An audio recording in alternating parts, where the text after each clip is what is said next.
वैदिक यात्रा में हमारे साथ जुड़ने के लिए आप सभी का बहुत बहुत आभार, बहुत बहुत अभिनंदन। राम राम।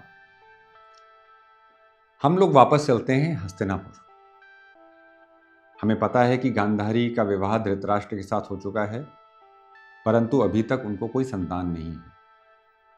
कृष्ण द्वैपायन व्यास जी के आशीर्वाद से, वरदान के स्वरूप गांधारी ने गर्भ धारण किया, इस उम्मीद के साथ कि अब उसको 100 पुत्र होंगे।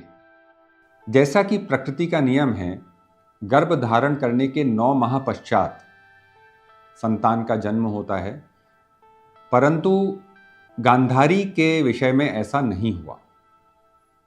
काफी समय बीत गया, 1 वर्ष बीत गया, लगभग 2 वर्ष होने को आए, परंतु उसने गर्भ तो धारण कर लिया था, परंतु संतान की उत्पत्ति नहीं हो रही थी।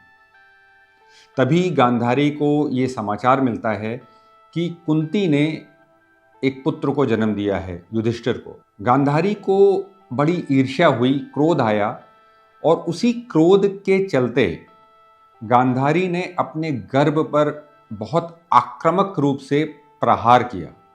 अपनी झल्लाहट में आकर के उसने अपने गर्भ पर एक बड़ा आक्रामक प्रहार किया।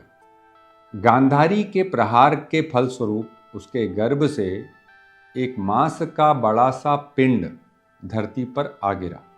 कृष्ण द्वैपायन व्यास जी को अपनी आध्यात्मिक शक्ति के द्वारा पता चला कि ऐसा हुआ है, और वो वहाँ पर प्रकट हुए और उन्होंने गांधारी से कहा, ये आपने क्या किया है।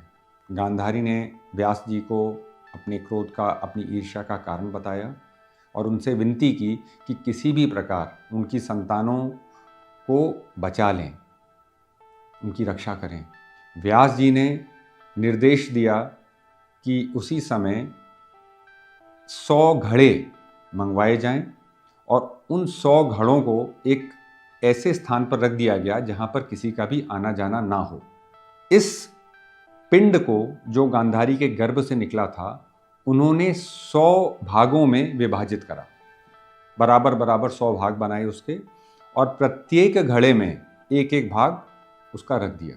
उसके पश्चात कुछ घी मंगा करके उसको मंत्रों से अभिसिंचित कर प्रत्येक घड़े में थोड़ा थोड़ा डाला और उन घड़ों को बंद करके रख दिया। और गांधारी से कहा उन्होंने, व्यास जी ने, कि अब इन घड़ों की बहुत अच्छे से देखभाल करना और निश्चित समय के पश्चात इनमें से पुत्रों की उत्पत्ति होगी जो हर प्रकार से सक्षम होंगे।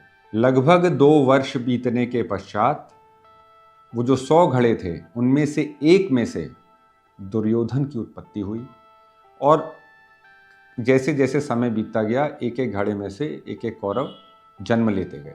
इस प्रकार 100 कौरवों की उत्पत्ति हुई और गांधारी और धृतराष्ट्र माता पिता बने 100 कौरवों के। कालांतर में उनके एक पुत्री भी हुई जिसका नाम दुशाला था। दुर्योधन सबसे ज्येष्ठ थे गांधारी और धृतराष्ट्र के पुत्रों में, परंतु युधिष्ठिर से फिर भी वो आयु में छोटे थे। इसके आगे का प्रसंग हम जानेंगे अगली बार।